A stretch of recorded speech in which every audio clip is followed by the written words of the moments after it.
Мысалы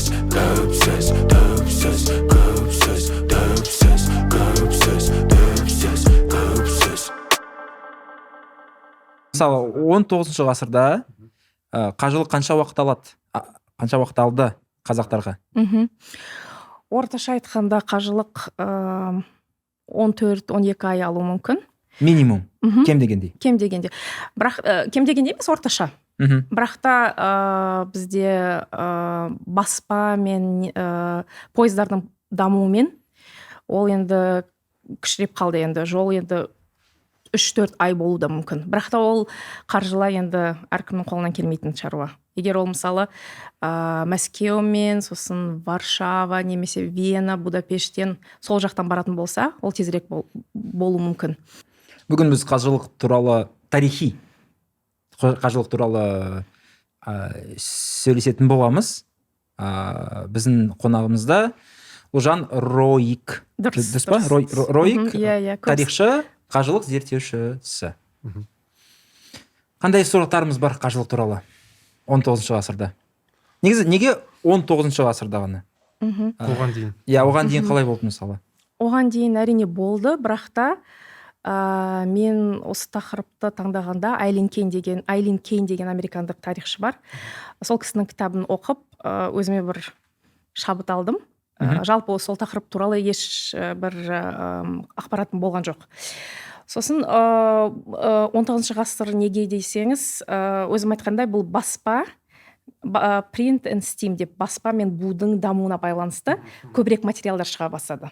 Сол деректерге сүйене бастап, оны оқуға, оны зерттеуге, яғни қолайлы келді меніңше. Одан да бұрын болды, мысалы хандар немесе мысалы өте ескі замандарда, мысалы 10-шы ғасырларда Аль-Бухари мысалы, ол да барған мысалы. Сахихты айтып отырмыз, иә? Негізі Бухари деген этноним емес, региононим деп айтуға болады. Егер сен мысалы қажылыққа барсаң, Қазақстан деген көп адамдар білмейді, бірақ Бухари десең, сол регионды примерно біледі. Иә. Как раз Аль-Бухари арқылы.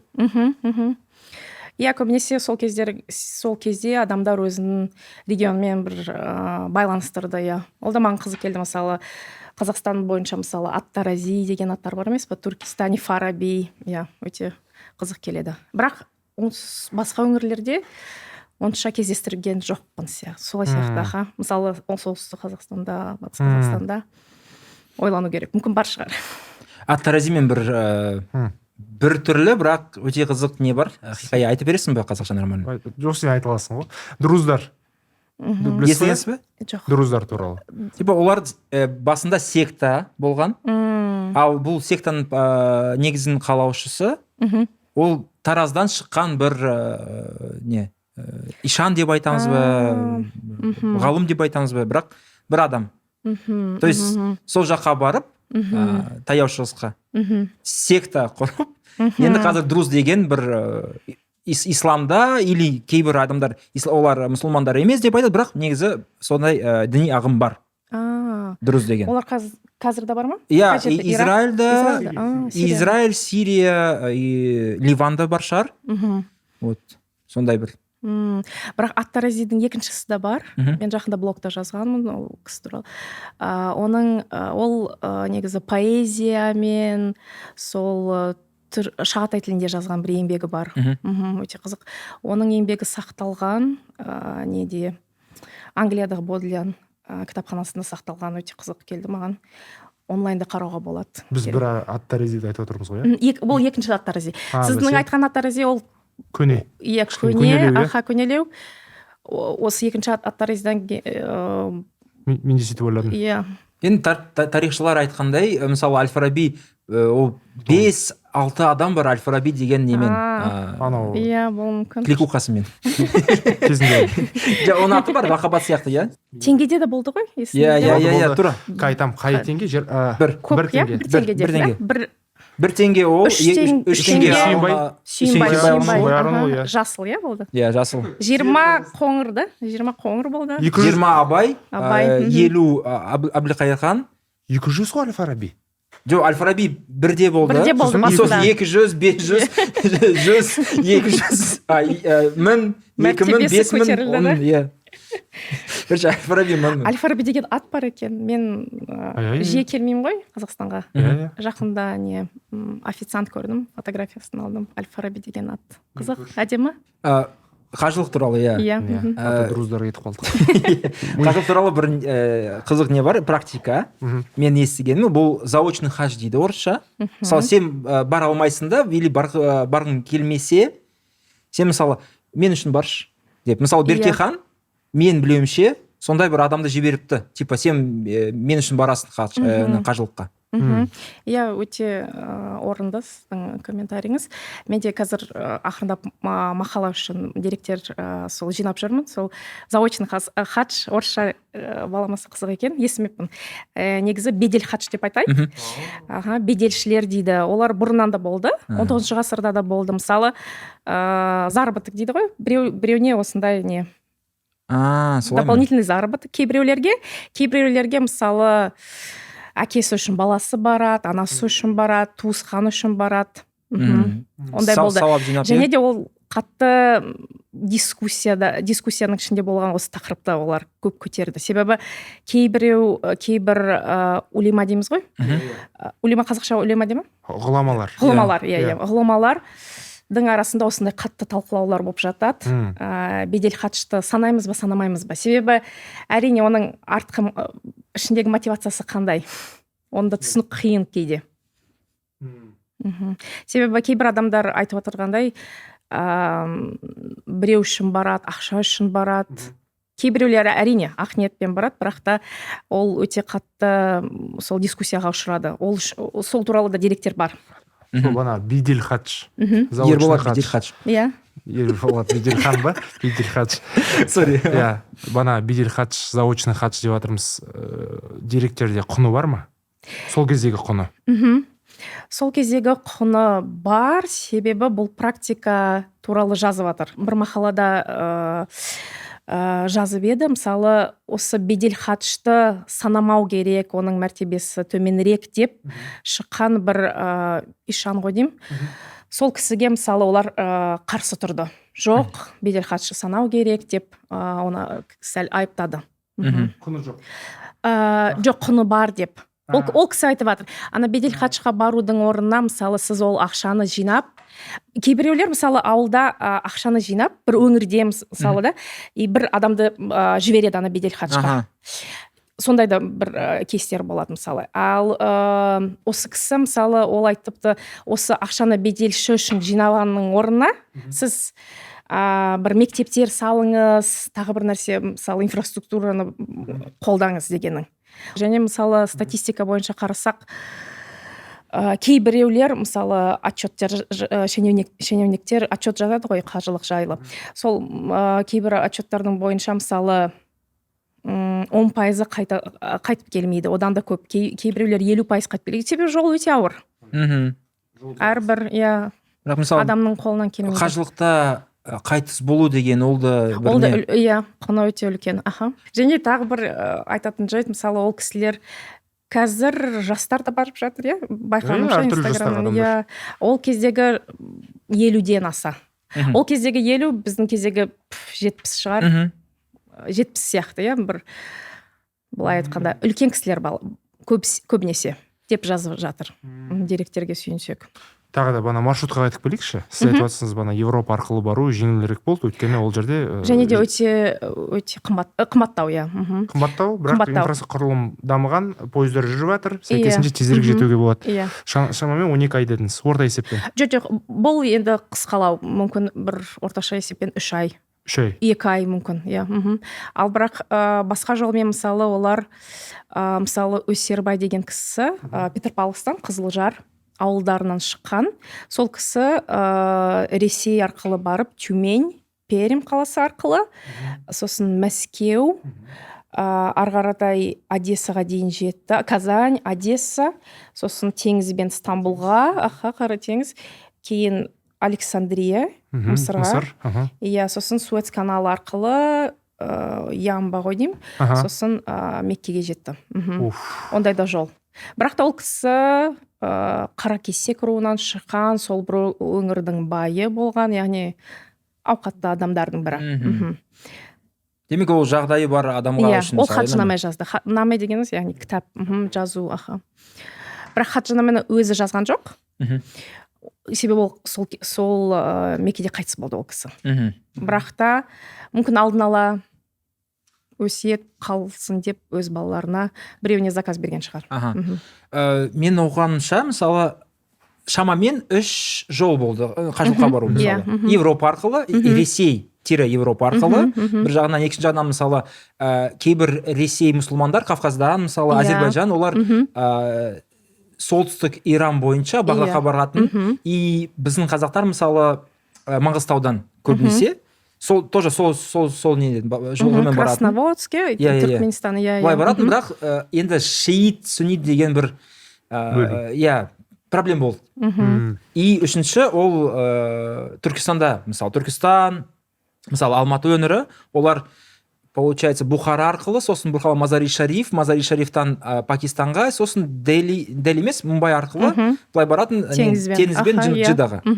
Сол үш негізі бағыт бар. Сол бір хаджинаме, өкінішке орай автор өзінің атын жазбаған. Біз деп қойды, оны мен мақала қылып шығардым қаламда. Ол да Мумбай арқылы барды, өте қызық. Жақсы. Ақшамда болса да. Мысалы, 19 ғасырда қазақпын, қалталы адаммын. Ақша, жолдың қиындығы, тағы қандай бюрократия болды ма? Әрине, бюрократия болды. Себебі Ресей империясы басында ондай контроль жасаған жоқ, қатты қадағалаған жоқ, бірақ кейіннен осы не болып жатыр? Қазақтар неге осы хаджға бара жатыр? Сондай бір қызығушылық пайда болды.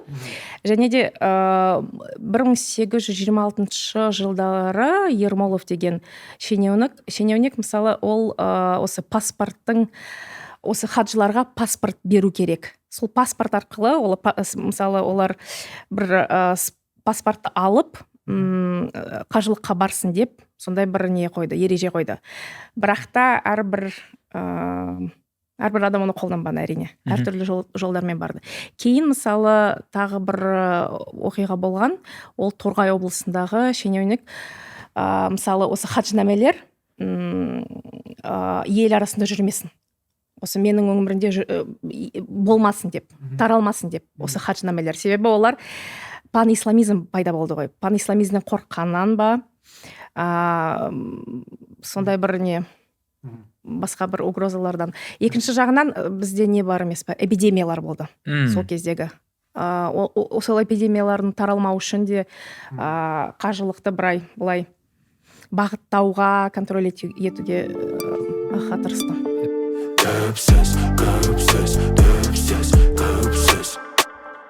Тосынсый дейсің бе? Қайда қарайсың, Ашкарик? Бұл не, Арсен? Готов сани летом деген мақалды естіген шығарсың, иә? Сол, короче, бір жаңа шипованный қысқы резина алдым мен. А то уже менің протекторым мен секілді лысы болып кетті ғой. Дұрыс. Әдетте қайдан табасың оларды? Freedom Drive. Это новый шина ғой. Короче, шикарный условия. Гарантия 2 года. Плюс кэшбэк до 50%. 50%-ға дейін? Да. Доставка и кэшбэк 50%-ға дейін. Да ну? Да, там определенное количество, плюс вот эти каскадные скидки до 50% от Фридома. Қызық, протекторы жақсы екен. Суреттерде, нелерде күшті суреттерде. Тек қана мұнда не ма? Шиповка ма? Короче, олардың липучкасы бар. Но мы в Астане уважаем шипованный. Тем более, по-любому бір қысқа рыбалка барамыз ғой, ЖБ. Барамыз. И вот именно рыбалка жақсы болады. Надежная, новая шина дейсің. Неше, бұған қалай тапсырыс берсем болады? Freedom Drive. По идее, через старый добрый супер фридомский заходишь, и там делаешь заказ, оплачиваешь и получаешь кэшбэк. Но главное это надежность. Зимой безопасность прежде всего. Нед Старк айтпақшы, winter is coming. Winter is coming. А я еду на шиномонтаж уже. Да? Байқа сен, мистер Оуджей.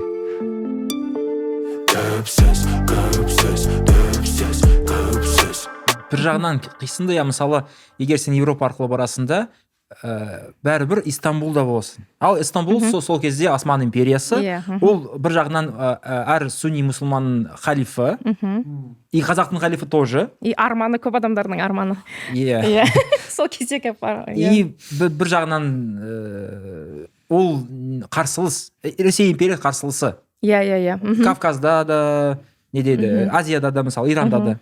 Сол үшін әрине бір рисктер болуға тиіс. Және де дипломатия мен экономикалық жағдайға байланысты сол Ресей империясы мысалы біздің адамдар да бара жатыр сол жолмен, Стамбулда консульство ашамыз, елшілік ашамыз, сосын Джиддада да мысалы ашты олар консульство. Сол да өте қызық, себебі оларға да бір жағдай болған сияқты. Біз осы жерлерде біздің подданный, біздің адамдарымыз бара жатыр осы жолдармен, бізде осындай болуға бізде жайт бар сияқты. Шамамен бір группа, мысалы қажылыққа баратын топ Қазақстаннан. Ол қанша адам болады? Мысалы Өсербай, мысалы 9 адам шықты олар. Сосын мысалы Одессада тағы бір кісі олармен қосылды. Мүмкін ол Қазақстанның басқа жерінен. Және де мен үшін қызық келген, әзірше осы 3 хатшыны мен оқыдым, қолыма түсті. Мысалы біз солтүстік Қазақстанға мысалы ислам тарихы, жалпы тарихпен байланыстырмаймыз, меніңше, жалпы дегенде.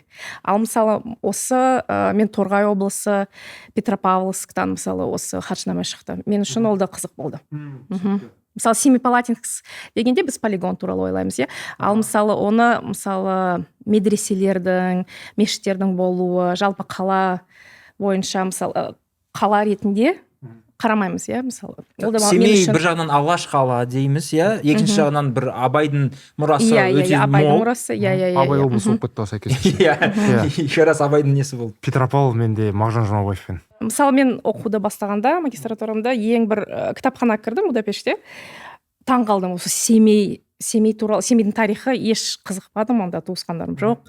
Бір рет болған сияқтымын, бірақ ештеңе ондай артық білмеймін. Абайдан, полигоннан басқасы. Сол мысалы олар Ален Франк деген тарихшы бар. Сосын оның қасында өзбек тарихшы. Олар екеуі осы Семей қаласына байланысты 19 ғасырда жазылған деректі аударды. Не туралы екен бұл деректер? Иә, мысалы қаншама мешіттер болды, мысалы қала этникалық жағынан қандай болды, өте қызық. Қандай болды? Четверть, мысалы 1/4 бөлігі мысалы татарлар болды, сарттар да, бухарцы, мысалы бухарлықтар, самарқандықтар да барды, қазақтар да әрине арасында. Мешіттердің көбісі татар мешіттері болды, және шала қазақтар болды. Шала қазақтар деп негізі көбінесе осы көшіп келген татарлар қазақ қыздарына үйленеді. Солардың нелері ұрпақтары шала қазақтар деп аталады. Себебі бізде олардың қоныс аударуының себебі сол татар, башкир, себебі олар біз әскерден бос болдық қой. Военно обязан болған жоқпыз ғой қазақтар. Олар енді военно обязан болмау үшін біздің жақтарға келеді, иә? Көбінесе шығыс Қазақстан. Релаканттар ма? Релаканттар. Мүмкін. Мобилизациядан шала қазақты басқа неде мағынада. Тіпті ру бар шала қазаққа. Бар ма ру? Иә, бар. Шығыс Қазақстан. Жақсылық Сәбитов кісі деген маман бізге тарихшы келіп айтқан шала қазақ деп қазір көбінесе енді ауызекі тілде қазақша білмейтін адамдарды атап жүр. Сіз айтып тұрсыз, ол қаны араласқан екі түрлі этник банаға. Кейбіреулер қаны араласпаған да. Тек қана кейбіреулер. Қазақтың арасында өскесін, мысалы татарлар болды, башкир, науғай мысалы, бірақ та сынып кетті да. Ауылдың қазақша сөйлеп солай. Үш мағынасы бар енді. Иә, көп мағыналы сөз. Бірақ қазіргі мағынасы мүлде басқаша. Негізі Семейде, қателеспесем, алғашқы қазақтың футбол командасы шықты. Мұхтар Әуезов ойнаған Семейден. Ол тіпті бір жерде фотосы бар. Жалын ба? Жалын сияқты. Бірақ андай ямен жазылады. Себебі татардың несі әсері бар. Одан ялын дейді. Ялын ба? Болады.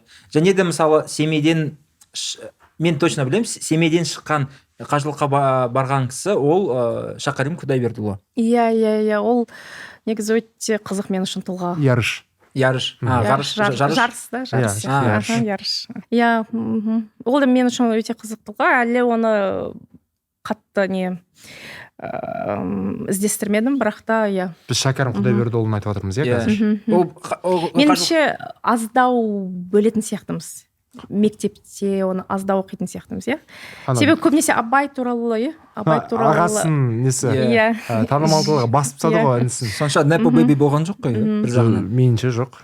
Бірақ анау өзі аудармашы өткенде хижина дядя Томаны аударған, мысалы ол кісі Еуропа аралаған. Ол не сияқты, ол біріншіден ол қазақтың несі тарихи жазған. Иә. Как она называется? Ол кездегі ғұламалар біздің айтып жүрген банағы зиялы қауым, олардың бір профильді емес қой қазіргі сияқты былай. Инженер, тарихшы, олардың мысалы Қаныш Сәтбаевтың өзін алатын болсақ, ол тек қана геологияны зерттемеген, ол тіпті этнография. Ол кездегі адамдар көп. 8 қырлы бір сырлы ма? Нағыз, қазір біздер ғой. Шала қазақ. Шәкәрім ол қажылыққа жай барған жоқ. Мысалы, қажылықтан кейін Арабияда қалды, сол бір кітапханада отырды, зерттеді, сосын Стамбулда отырдып, сол үшін еңбекті шығарды ғой. И менше қазір біз үшін қажылық ол тек бір діни іс-шара сияқты.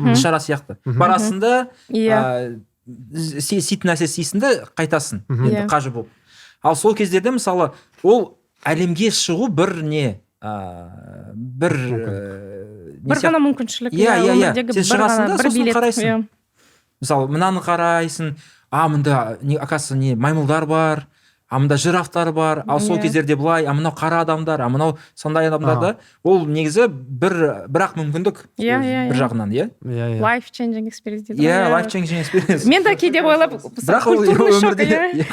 мәдени шок үлкен болған шығар, Особенно өмірдің соңында. Және де мысалы нелері қиыншылықтары да көп болды жол бойынша, мысалы тамақтану. Мысалы біздің кісілер осындай тамаққа үйренген, сосын мысалы көбінесе діни адамдар барғандықтан мысалы басқа тамақтар жей алмайтындығы, мысалы Давлетшин деген штаб капитан деген кісі болған, ол да шенеунік. Сол кісінің отчетында мысалы жазған қазақтар өзімен бірге ең көп тамақ алған. Сүр ет бар, құрт бар. Әлі де солмыз ғой, пойызға отырсақ.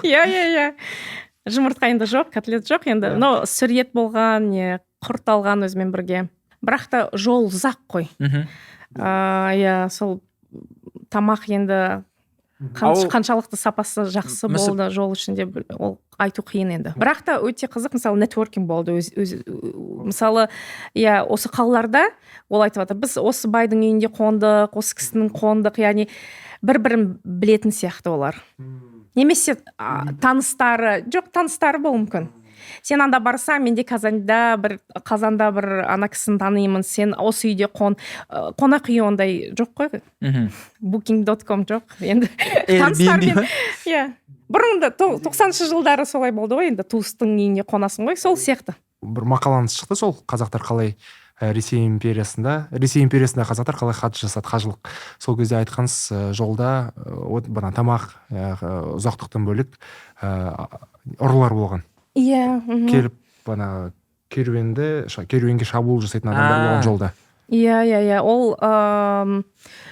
Ол болды, әсіресе Сирия жақта қазіргіде сол сияқты. Неспокойный жер ғой сол Сирия. Мүмкін шөлді жерлерде. Және де жай пойызбен бара жатқанда, себебі ол адамдар мысалы тіл жағынан да қиын. Ресей арқылы барады, орысша білмейді ғой ол кезде қазақтар көбісі. Ол да қиын. Бірақ та оларда переводчик әрине болу керек қасында. Переводчик болса жақсы, немесе далил деген гид деп аталады. Далилдер болды. Бірақ та көбінесе далилдер олар уже Меккеге келгенде ғана болады. Және де қызық, сол далилдер мысалы қазақтар үшін бөлек, татарлар үшін бөлек тілмен. Дұрыс қой, біледі ғой анау несін, семантикасын, әр ұлттың специализация. Мүмкін арасында қазақтар да болды меніңше. Себебі кейбір қазақтар солда қалды ғой. теккелер болды, мысалы Құнанбайдың теккесі болды, тағы бір Қанатбай деген орта жүзден шыққан бір кісінің теккесі болды. Бірақ та олар сақталмаған, өкінішке орай. Құнанбай, мен білуімше, Меккеде бір қазақтарға арналған текке салған. Текке дейді, дергах дейді, басқа тілде текке дейді, қазақша текке көбінесе. Сол қонақ үй тәріздес. Қазір бар ма ол? Жоқ, ол жоқ. Мен іздедім. Қазір онда басқа бір үй тұр ма сондай. Қазір жоқ ол. Кішігірім постройка болған шығар, меніңше. Сол теккелер өте маңызды, негізі Стамбулда өте көп теккелер болды. Татарлардың өздерінің, өзбектердің өте көп теккелер болды. Сонда да қалды олар. Мысалы, біздің тараптардан келген. Ал мысалы қажылыққа барғанда сондай разделение болған жоқ па? Мысалы, сен өзбексің, мен сенімен бармаймын, сен қазақсың, мен сенімен бармаймын. Мысалы, татармен мен айналыспаймын. Или керісінше. Типа біз мұсылман қауымбыз, жамағатпыз. Енді парыз болып қажылыққа барамыз да, ортақ боламыз. Өте қызық, себебі қандай документтерге қарасаңыз, мысалы орысша деректерде осы отчеттарда олар жазады, олар мысалы панисламизм үлкен бір қауіп секілді болды. Сол үшін мысалы отчеттерде жазып жатыр, жоқ, қазақтар мен татарлар бір-бірімен сөйлемейді, араласпайды. Бірақ та басқа деректерге қарасақ, мысалы қазақ деректерінде ешбір ондай проблема жоқ. Бізге түсіну бір-бірін оңай сияқты ғой. Қазанда да анда тұрды, Тюменде де тұрды, біреулердің үйінде. Солармен бірге тамақ жеді, солармен бірге сосын жолға шықты. Қажылыққа барды деген құжат беріледі деген сертификат дейікші. Өте қызық. Бұрыннан бері мысалы өте әдемі нұсқалар сақталған. 15 ғасырда мысалы бір елге берілген сондай сертификат бар екен онлайн. Мен өзім блогымда да жазғанмын. Өте қызық, бірақ та оларды кім беріп жатыр? Ол да қызық маған келді. Жергілікті мола ма, имам. Штампа сонда ол келді деген. Кейбіреулер үшін сол, меніңше беделшілер үшін өте маңызды болды. Бірақ та ондай қазақтар үшін, қазақ даласынан шыққан қажылар үшін берілген сертификаттарды көрген жоқпын. Неші? Ол кезде қажылыққа бару деген, барып келіп, сертификатпен келу, ол діни тұрғыдан, парыздан бөлек ол әлеуметтік статус па қазақ даласында? Екі түрлі пікір көрдім. Мысалы, 19 ғасырдың соңында, 20 ғасырдың басында ондай қатты статус емес екен. Әрине, қабылданады, керемет, бардыңыз. Бірақ та 50-60 жыл бұрын барсаңыз, жол одан да қиын ғой, одан да күрделі. Яғни оның мәртебесі жоғарырақ. Себебі көп тарап кетті. Көп емес, енді көбірек тарап кетті. Ал сандар бойынша, мысалы, қазір кіммен сөйлесен де, менің арғы атам Меккеде болды, менің атам Меккеге барды деп. Меккеге бармаған әйтеуір қазақ жоқ, как будто бы. Бірақ бұлай айтады, дастархан басында, тойға барсанда, интервьюда. Мүмкін интервьюда. Соңғы жылдары мүмкін, Бірақ енді ол сандар бойынша мүмкін емес сияқты, себебі ол өте бір затратный іс-шарасы. Біріншіден, екіншіден ол қазірді адам көп болса да, ол енді мыңдаған адам. Ал сол кездерде ол да қанша болды примерно? Бір жылда қанша адам шықты? Қаншалықты рас сол мақтаныш? Әр түрлі болды. Осы эпидемияларға байланысты болды. Мысалы, кейбір жылдары 450 дейді. Мысалы, Ресей империясына шыққан мұсылмандардың саны. Оның ішінде, мысалы, бұл 1890 жылдары статистикасы бойынша сол 450-дің ішінде 250 қазақ елінен шыққан екен. Өте көп. Өте көп қазақтар.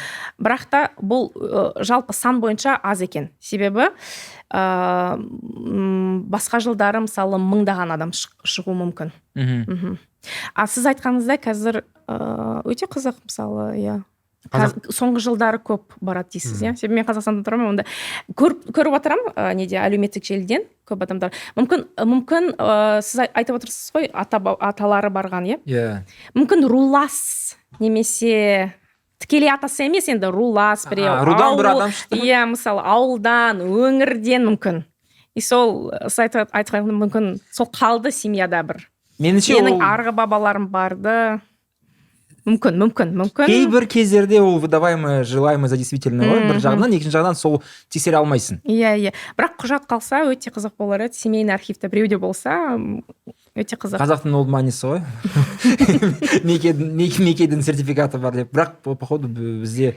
мысалы хаджнамай қалса өте қызық бірақ ол мысалы 3 миллионнан дейікші 3 миллионнан қазақтан 100 мың барса ол да жақсы барған вообще в целом 100 мың иә бармаған шығар ондай көп бірақ 20 сол ғой империяның несі бір себебі сол паспортты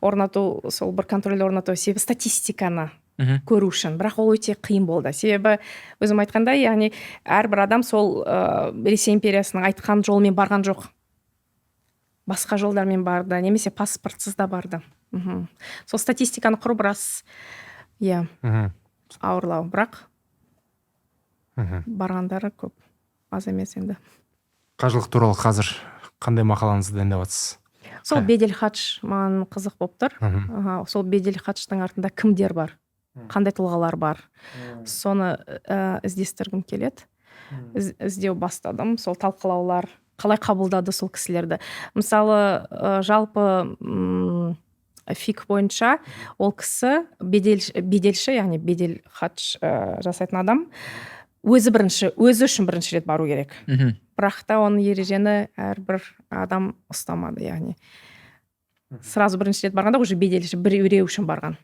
бірақ та ол енді сәл ислами неге заңдарға келмейтін сияқты бізде бір заманауи беделші болған ғой иә бір әйел меккеге барған и перископ сол кездерде ма или инста лайф па иә қабының алдында былай қарайды да стрим жазады типа егер бұл менің каспиім қалай болды былай ғой иә бұл менің каспиім ақша жіберіңдер мен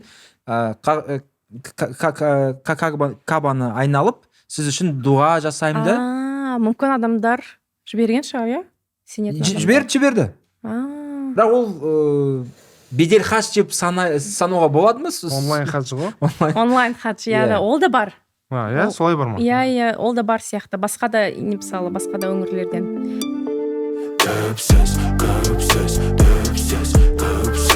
көп 19-20 жылдар басында мысалы шенеуніктердің ішінен мұсылмандар да болды солар мысалы хаджға барды ол да маған қызық келді мысалы яғни олар бір жағынан өзінің командировкасына барған сияқты екінші жағынан мұсылман болғасын құран арабша білді аз да болса түркі тілі бір татар немесе басқа тілде сөйледі иә олар үшін мысалы қажылыққа бару мүмкін болды и олар бақылап алды не болып жатыр кім келді қандай ұлттар келді сол бақылаған және жұмыс бойынша барып өзі мұсылман бола тұра ксро да барған Нәзір Төреқұлов иә нөмір 1 ол сол жерде саяси өкіл болды ғой полпот политический представитель полпред точнее полпот ол басқа адам брат полпред болды сонымен қажылыққа адам барады дейсіз ақшасынан бөлек бір критерийға сәйкес келу керек иә ол тізім бар ма иә тізім бар яғни ешбір қарызы жоқ болу керек мысалы өзінің нелерін орысша кибитка дейді өзінің тұратын киіз үйі үшін бір төлемақысы болатын соны подать дейді соны төлеген сотталмаған кісі болу керек және де бір проблема шығармайтын кісі благонадежный иә және де тағы бір пункт сол қалған отбасына біреу қарау керек інісі ма ағасы ма иә біреу ол Ресейдің администрациясының несі талабы иә демек қазір мысалы адамның кредиті болса қарызы болса сондай этот не ғой судебный представитель іздесе қажылыққа бармаушы еді, иә? Бармаушы еді, иә. Ашық жолмен. Мүмкін басқа жолдармен бару мүмкін. Сіз қай тілде сөйлейсіз Словакияда? Словакша. Білесіз? 17 жыл тұрамын мен. 17? Иә, айып етпеңіздер. Оқырмандарыңыз. Мен тырысам Астанаға келгенде по дефолту қазақша сөйлеуге. Сіз 2008 бен 2025 арасында айырмашылықты айта аласыз ба Қазақстандағы? Өте үлкен. Мен 12 жыл жазды Астананы көрмеппін. Сол соңғы 12 жылда мен тек қана қыста келем. Жаңа жылдың қарсаңында. Өте қызық келді маған. Қандай? Әлеуметтік мен кеткенде әлеуметтік өзгерістер бар. Жаппай не дейді ғой сізде дигитализация. Каспийсіз өмір жоқ. Өте қиын болды басында, мен каспийсіз болдым. Иә, қазір каспиім бар. Төлеу, мысалы, автобуста да таксиде де өте төлеу қиын. Яғни қолма-қол ақша ешбір көрмеген сияқты. Сіз осы жақтың тумасыз ғой? Иә, Астанаданмын. Сәйкесінше Астананы КСРО кезінен білесіз? Ой, жоқ, ондай. Сіз көрдіңіз ғой КСРО кезіндегі Сәл көрдім. 90-шы жылдар. Жақсы, пост-КСРО. Пост-совет. Тіл жағынан қалай қазір Астана? Қазақша. Көбірек. Мен қазақша оқыдым, бірақ та сабақтан тыс біз орысша сөйледік. И далада біз, мысалы, көп басқа ұлттарда болды, біз орысша. Бәріміз орысша сөйледік. Қазір өзгерді қатты, иә. Бір байқағаным, қазақша, мысалы, онша жақсы білмейтін адамдар да тырысып жатыр. Күшті. Мен ғой? Иә, сіз күшті сөйлейсіз. Сөйлеп кеттіңіз, иә. Рахмет. Иә. Жоқ, сервиста, мысалы, сервис өте жақсы болды меніңше. Соңғы жылдары байқағаным. И мен қазақша сұраймын олардан. Олар маған тырысып қазақша жауап береді. Кейбіреулер әрине менен де жақсы сөйлейді, еркін, бірақ та кейбіреулер, мысалы, қиын болса да жауап беруге тырысады. Күшті. Назарбаевта университеті солай қазір байқадым. Күшті. Назарбаев университет демекшісіз, кеше ма алтын күні неге бардыңыз? Адиб Халид деген тарихшы, американ тарихшысы, этникалық тұрғыда Пакистан. Соның кітабы шыққан осы 2 жыл бұрын, Орталық Азия деген. Бізге әу баста орыс тілде келген, Центральная Азия болып, қазір қазақшаға аударылды деп отырсыз. Иә, бүгін тұсаукесер өтті. Жалпы кітаппен танысыңыз ба? Кітаппен осы жол келгенде алдым, жаңа ғана. Енді таныса бастадым. Жалпы шолу дейді, яғни бүкіл біздің Орта Азияның тарихын біріктіріп жазған. Бірақ сын туралы айтты ма? Сын туралы... Сын болды ау? Қатты айтқан жоқ. Айтқаны, мысалы, басқа тараптан қарауға тырысты. Мысалы, Қытай империясы туралы көп жазды осы кітапта. Кімдер туралы жазды? Ұйғырлар туралы. Жазды ма? Якуббек Едішар сол туралы жазды. Қандай Қытайларға қарсы. Былай айтты, Якуббек дейді, сол банаға ұйғырдың ең беделді кісілердің бірі сол жерде ұйғыр ұлтынан шыққан. Сол алғаш түркі ұлтынан, түркі дейін бе, дұрыс па? Түркі тілдес. Түркі тілдес ұлтынан шыққан адам. Осман империясымен келісіп, солардың командирлерін өздеріне шақырып, 10 шақты бір бас қолбасшысын шақырып, өздерінің ұйғырларды үйреткен, банаға әскери даярлық істеген. Ешкім оған дейін Осман империясына осындай командирлерді алдыра алмаған дейді. Сол кітапқа сүйенсек, Адиб Халидтің. Қызық, дипломаттияның мастері дейді. Сол жерде Якуббекті солай көрсетеді. Мысалы, өзім ұққан хайлайт ретінде есімде қалған зат кітаптан. Сын қандай келді? Сын көбінесе үстіртін поверхностына, сосын барып көп. Иә, жалпы шолу деді, өзі де айтып жатыр. Иә, жалпы шолу, мысалы, және де ол, яғни, көп адамдарға, яғни, оқи алатындай, мысалы, мектепте де оқи алатындай, университетте де, яғни. Бірақ поп ретінде күшті кітап. Поп ретінде, иә, поп тарих. Поп тарих емес енді, академиялық несі бар, яғни көптеген деректерді, бірақ та тілі ашық. Иә, мысалы, бүгінгі неде тұсаукесерде аудармашы да болды. Ол да айтты, осы тілі өте иә. Сол кітап туралы, мысалы, мен естігенім, Радик. Қазақтың тарихын білетін адамға ол ешқандай не емес, құпия емес, сюрприздей вау эффект болмайды. Бірақ екінші жағынан біз мысалы қазақтың тарихын жақсы білсек те, қырғыздың тарихын білмейміз, өзбектің тарихын тіпті білмейміз. Қандай династиялар бұл, саманиттар, анау 92 өзбек тайпа деген біз үшін бір жағынан өте таныс, екінші жағынан тіпті білмейміз. Ойғыр мен айтпай қояйын, біз оларды даже біздің регионымызда не сияқты кіргізбейміз да, бірақ тарих бойынша ол енді Түркістан, тек анау шығыс Түркістан дейміз да. Сол үшін мысалы онда көп нелер академиктер сын ретінде қарайды. Біраз ол да айтты, мысалы жергілікті біздің елдің болсын, басқа елдердің болсын, біраз ұлттық бағытталған тарих қой. Енді осы кітапта ол біраз шолу ретінде көрсеткісі келіп тұр. Бірақ өзбектерде ең күшті ашалған, мен ойымша өзбектер туралы маған көп нәрсе қызық болды, және жаңа нәрселер білдім да, тың ақпарат бар ана жерде. Өзбектер туралы мен осыған дейін қалай өзбектермен Стамбулдың байланысы, сол туралы қандай маңызды болғанын көрсетті. Өзбектер Баязид кезінде өзбектер барған Стамбулға, сол жерде күш жинап, бедел жинап оралғанын көрсетті. Қызық кітап. Және де мысалы жадид ағым туралы біз көп білмейтінбіз негізі. Ол мектепте бір-екі абзац бар шығар? Болған жоқ сияқты. Менде болған жоқ. Каспаралы туралы білген жоқпыз. Менде де болған жоқ. Ал қазір қарағанда ол өте бір маңызды қозғалыс болды.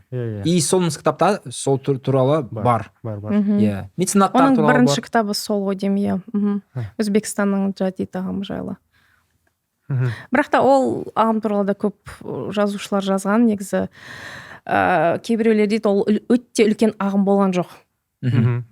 Мүмкін ол солай көрінеді, бірақ та ондай кішкене көбірек внимание бөлінген сияқты, тым көп внимание бөлінген сияқты деп қаралады кейбір академиктердің айтуы бойынша. Жаппай қозғалыс, не массовый деп? Не массовый, жаппай болған жоқ, Бірақ та, әрине қызық. Дұрыс түсінуім бойынша сол жадидизм дейікші. Ол бізге татарлармен.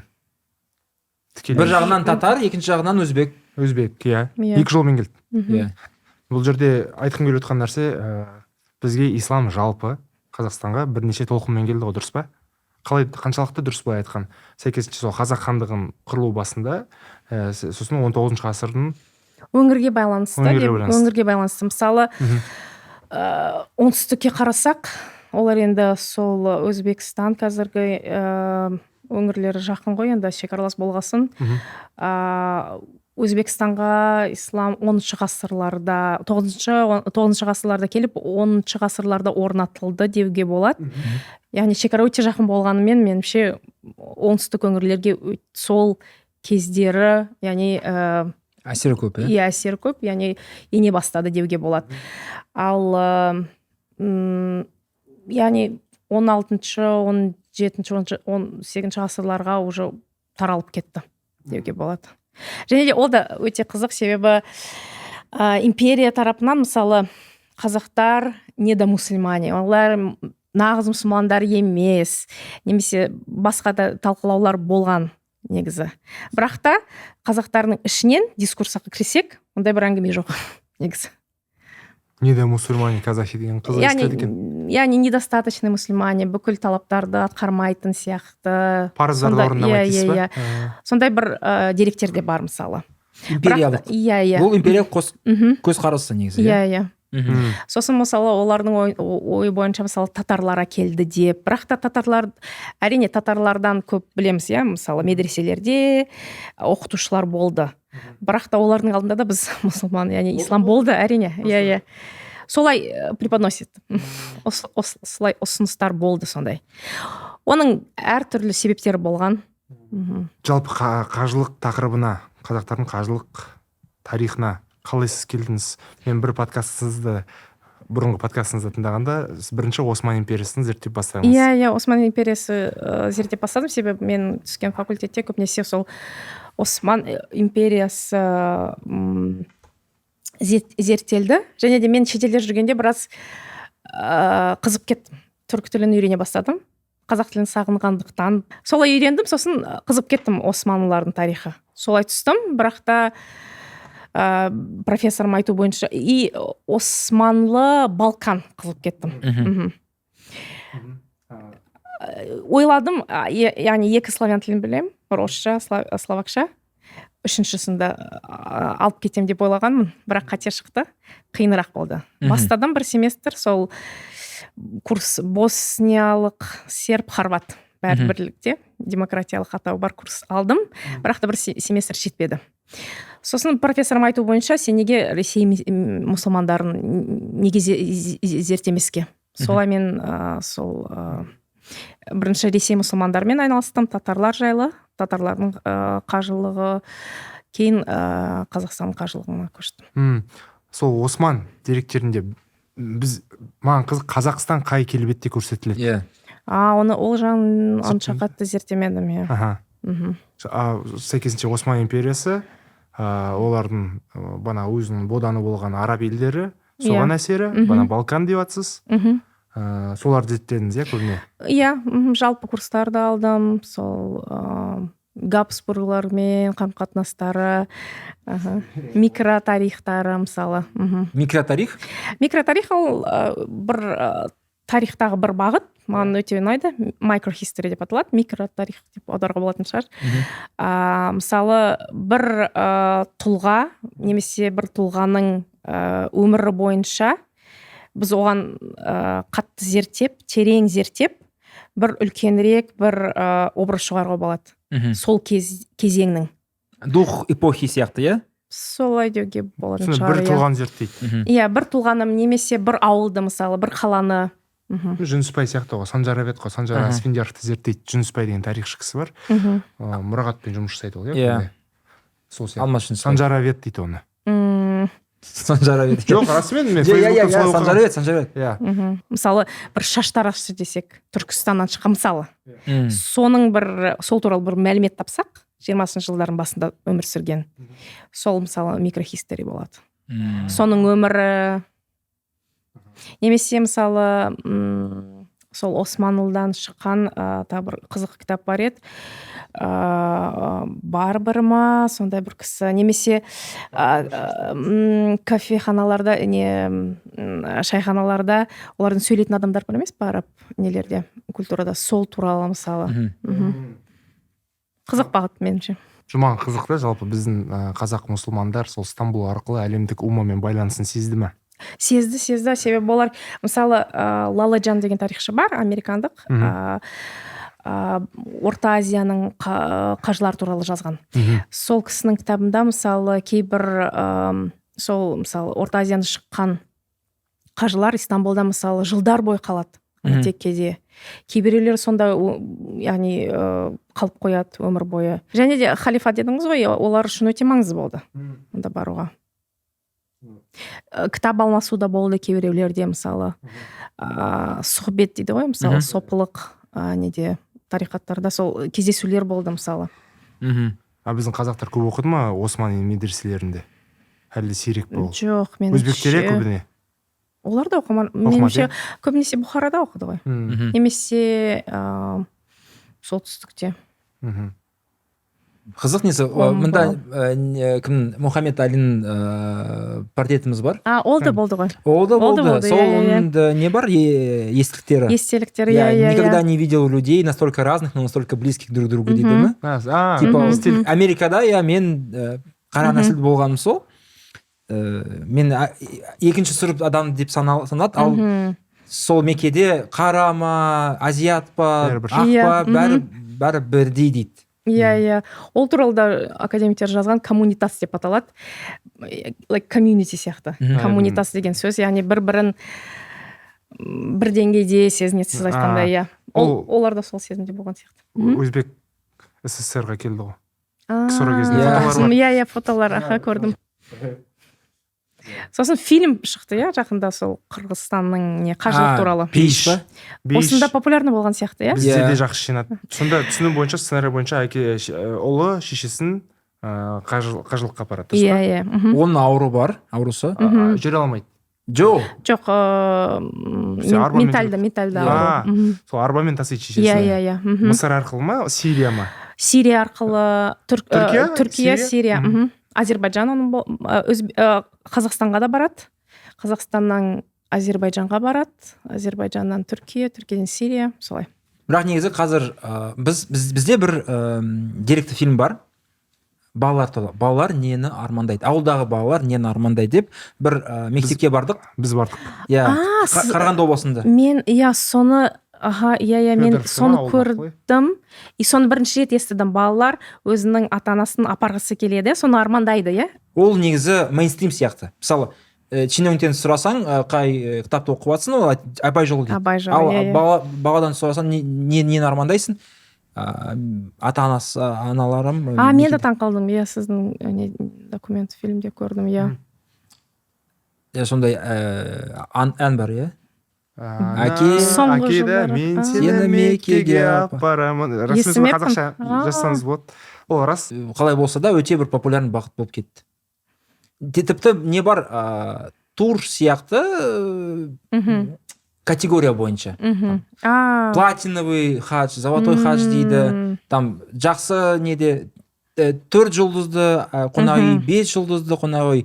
Сондай бір гидтер, гид емес.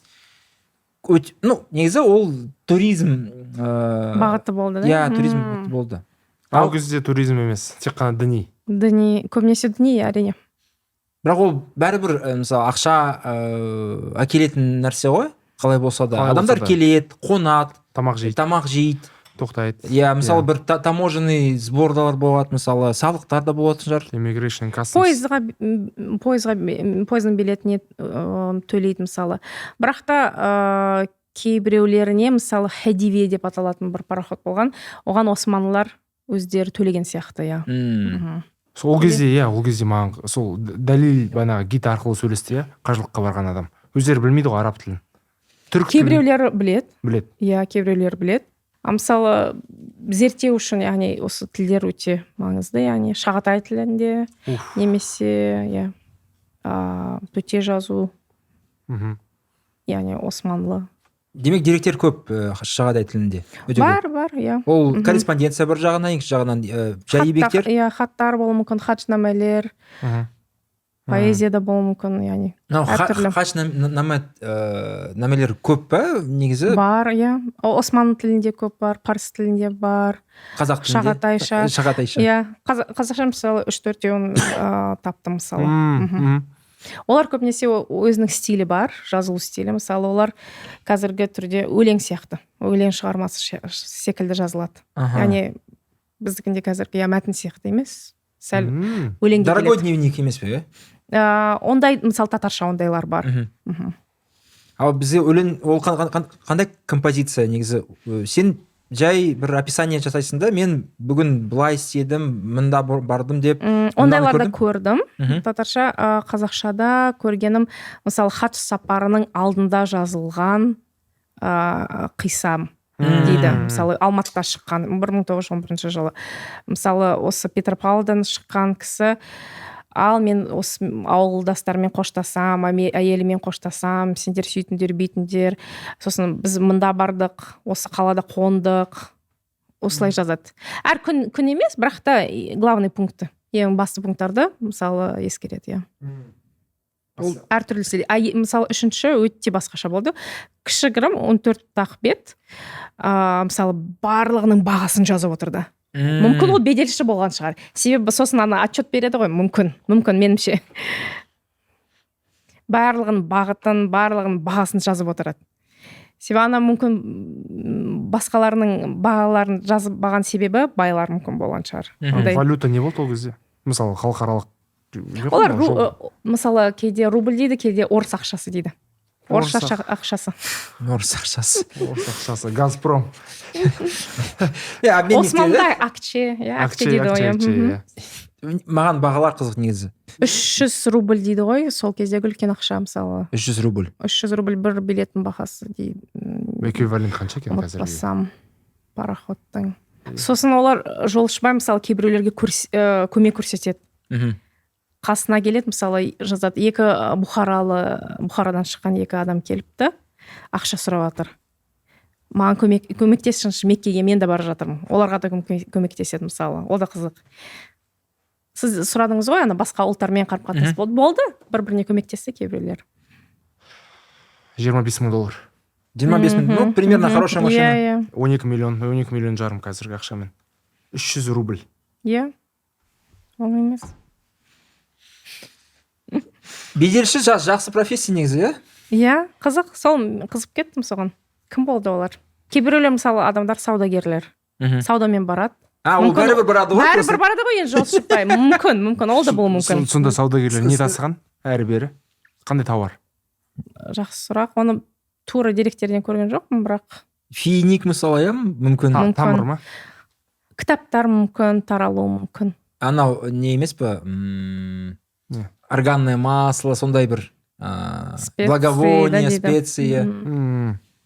Шай мүмкін, иә. Негізі қажылықтан қайтып келген қазақ өте жақсы қонақ, иә?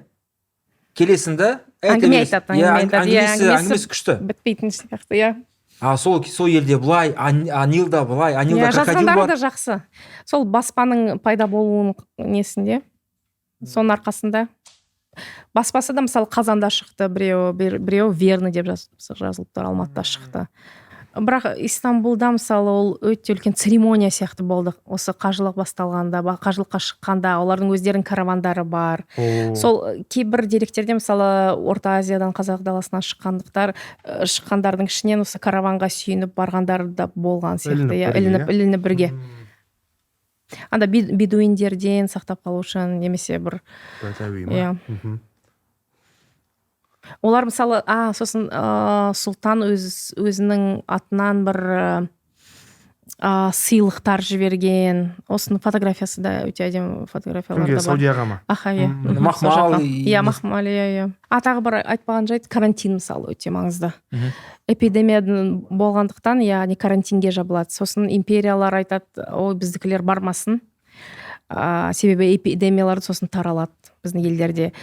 Бірақ та барлық мұсылмандарға ол мысалы қатты ұнамайды, иә. Өздері барғысы келеді. Яғни мысалы Абдурашид қойдым, татардан шыққан сондай бір саяхатшы бар. Ол Жапонияда барып келді, Жапонияға барып келді.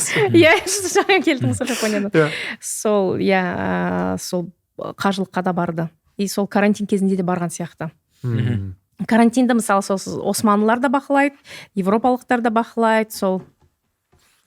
Яғни Мекка карантин кезінде жабық болды, иә? Жабық болған жоқ, бірақ та карантинде адамдар ұстайды. Мысалы Стамбулда тұрасыздар, Джеддада тұрасыздар бір апта бойы. Әшейін просто неде? Ковид кезінде ол прям бос болды. Сол адам көп айтатын не? Ақыр заманның бір белгісі ма сондай. Иә. Бірақ енді тарихта оған секілді бір оқиға болған шығар, иә. Маған просто қызық, қазақ даласынан шығады, қазақ, иә? Қазақ шығады, мысалы, не көреді? Ауылдық жер, мал бағады, бір бай дейікші жақсы, өзінің бір қарамағында адамдар малын қарайды, бір өзінің жұмысы бар, соған жауапты, барады да бір күні шетелге шығады. Шетелге шыққанда 4-5 елді кесу керексің кем дегенде.